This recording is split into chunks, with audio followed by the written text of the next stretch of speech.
आखिर क्या हुआ जब अचानक से कल रात अयोध्या में आ गिरा भगवान श्री कृष्ण का सुदर्शन चक्र। जी हाँ दोस्तों, यह घटना कल रात में हुई है, जिसे देखने के बाद ऐसा लगता है मानो देवताओं की सीधी कृपा अयोध्या पर ही पड़ रही है। दोस्तों, राम मंदिर का उद्घाटन 22 जनवरी को होने वाला है, जिससे पहले ऐसी अनोखी घटनाएं अयोध्या नगरी में देखे जा रहे हैं। आने वाली 22 जनवरी को अयोध्या में भगवान श्री राम की प्राण प्रतिष्ठा होने वाली है, जिसके चलते वहाँ पे तैयारियां जोरों जोरों से है और देश भर में भी अयोध्या राम मंदिर की बनने की खुशी पूरे देश पर छाई हुई है। दोस्तों, वीडियो आगे बढ़ाने से पहले अगर आप भी पक्के सनातनी हिंदू हैं, तो चैनल को सब्सक्राइब करें, वीडियो को लाइक करें और अपने सभी सनातनी भाई को शेयर जरूर करें। दोस्तों, अयोध्या में पिछले कुछ दिनों से घटनाएं घट रही हैं, वह लोगों को सोचने पर विवश कर रही है कि आखिर ऐसा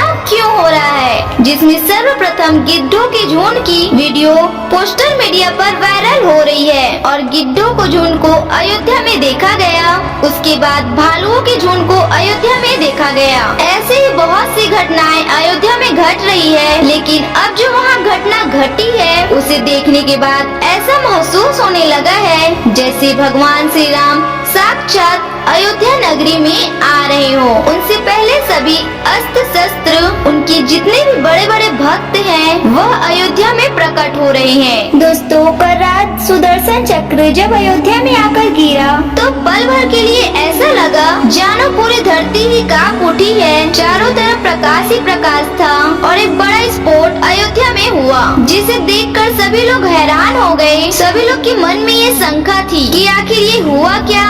उसके पास जाकर देखा गया तो पता लगा कि वो सुदर्शन चक्र को देखकर सुदर्शन चक्र है। लोग उनके सामने नतमस्तक हो गए और भगवान श्री कृष्ण और भगवान श्री राम की गाथा गाने लगे। दोस्तों, शब्दवेदी वाण का बहुत ही महत्व है, परंतु जिस टाइम उसको वहाँ देखा गया उसके बाद नासा के वैज्ञानिक तक वहाँ पहुँच गए और वैज्ञानिक भी इस बात से हैरान है कि आखिर ऐसा संभव कैसे हो सकता है। पर दोस्तों, यह प्रकृति कुछ अपने नियमों और कायदे कानून भी लेकर चलती है, जिसे विज्ञान की ताकत भी नहीं रोक सकती। जिस समय सुदर्शन चक्र वहाँ गिरा, उसके बाद भारी मात्रा में वहाँ पब्लिक इकट्ठी हुई और सभी रिपोर्टर, टीवी चैनल और सभी सोशल मीडिया वहाँ एकत्रित हो गया कि आखिर ऐसा संभव कैसे हो सकता है। परंतु उस नजारे को देखने के बाद सबको भगवान पर श्री राम के विश्वास हो गया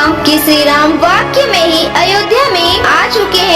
पर जो समय गुजर रहा है वह 22 जनवरी के लिए गुजर रहा है, क्योंकि 22 जनवरी को भगवान श्री राम की प्राण प्रतिष्ठा होगी और चारों तरफ बहुत ही अच्छा माहौल होगा। दोस्तों, सुदर्शन चक्र के बारे में आप जानते ही होंगे, वह चक्र जो भगवान श्री कृष्ण ने धारण किया था।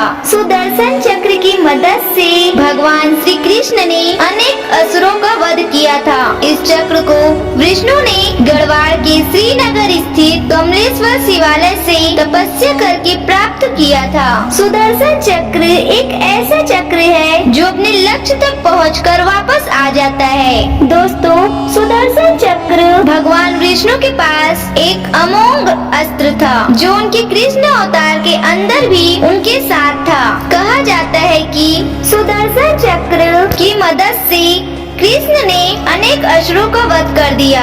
यह असुरों का वध करने के लिए और देवताओं की रक्षा करने के लिए भगवान विष्णु ने धारण किया था। कहा जाता है कि प्राचीन समय के अंदर जब राक्षसों का अत्याचार देवताओं पर बहुत अधिक बढ़ गया, तो सारे देवता भगवान विष्णु के पास पहुँचे और राक्षसों से बचाने का आग्रह करने लगे।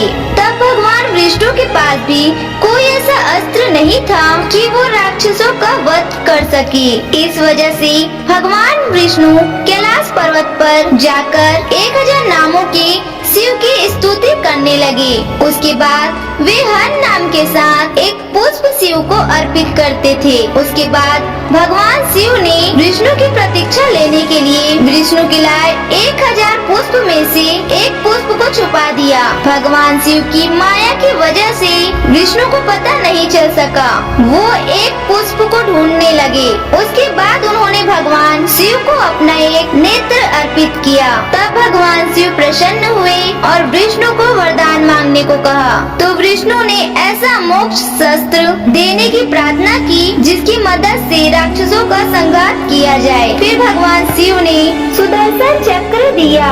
भगवान विष्णु और श्री कृष्ण ने सुदर्शन चक्र से अनेक दुष्टों का वध किया। कहा जाता है कि भगवान विश्वकर्मा की बेटी का विवाह भगवान सूर्य से हुआ था। सूर्य की अधिक ताप की वजह से वह अपना वैवाहिक जीवन नहीं जी पा रही थी। तब भगवान शिव ने सूर्य का ताप लेकर सूर्य दर्शन चक्र को, सुदर्शन चक्र को और पुष्पाभिमान को भी बनाया था। भगवान विष्णु को सुदर्शन चक्र प्राप्त होने के संदर्भ में एक अन्य कथा का भी उल्लेख मिलता है। विद्वन्यु मानक ब्राह्मण रहते थे। उनकी पत्नी का नाम धर्मशीला था। वे सदाचारी महिला थी। उनके पुत्र का नाम उपमन्यु था। इन लोग इतने गरीब थे कि उनके पास अपने पुत्र को पिलाने के लिए दूध तक नहीं था। वह अपने पुत्र को चावल का धोकर दूध के रूप में लाती थी।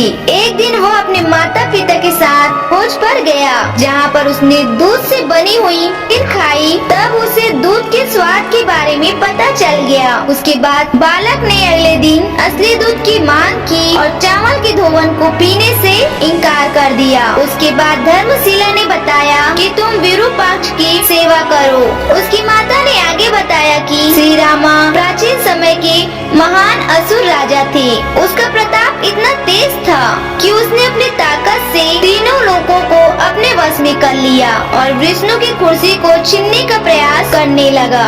इसकी वजह से विष्णु भगवान भी भयभीत हो गए और कैलाश पर्वत पर जाकर एक पैर की उंगली पर खड़े हो गए। खड़े होकर भगवान शिव की आराधना करने लगे। 1000 साल तक तपस्या करने के बाद भगवान शिव प्रसन्न हुए और विष्णु को सुदर्शन चक्र स्वीकार किया, जिसकी मदद से भगवान विष्णु राक्षसों का संहार कर सके। दोस्तों, इस अस्त्र की खास बात यह थी कि ये हवा के प्रचंड वेग की तरह तेजी से घूम सकता था और ये अपने दुश्मन को परमाणु बम की तरह भस्म कर सकता था। ये चांदी की शिलाओं से निर्मित है। इसके चारों ओर त्रिशूल लगे हुए हैं। इसमें अत्यंत विषैले विष होते हैं। इस अस्त्र को बनाने की विधि को गुप्त रखा गया है ताकि कोई इस विधि से ऐसा अस्त्र नहीं बना सके। इस चक्र को फेंका नहीं जाता है, बल्कि इच्छा शक्ति से को दुश्मन के खिलाफ इस्तेमाल किया जाता है। एक बार ये उंगली से निकलने के बाद ये दुश्मन का नाश करके ही वापस आता है। सुदर्शन चक्र के अंदर 108 दांत होते हैं। ये 8 किलोमीटर की यात्रा करने में सक्षम होता है।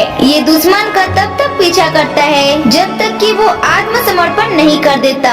आत्मसमर्पण करने के बाद भगवान विष्णु खुद उसे बचाने आते हैं। दोस्तों, सुदर्शन चक्र को अयोध्या में देखकर अब यह महसूस होता है कि सच में भगवान राम अयोध्या में आ चुके हैं, क्योंकि उनका अस्त्र, उनका शास्त्र भी उनके पीछे पीछे अयोध्या में आ चुका है। तो आने वाली 22 जनवरी को आप भी अपने परिवार के साथ मिलकर इस राम दिवाली को मनाएं। इसी के साथ धन्यवाद मित्रों।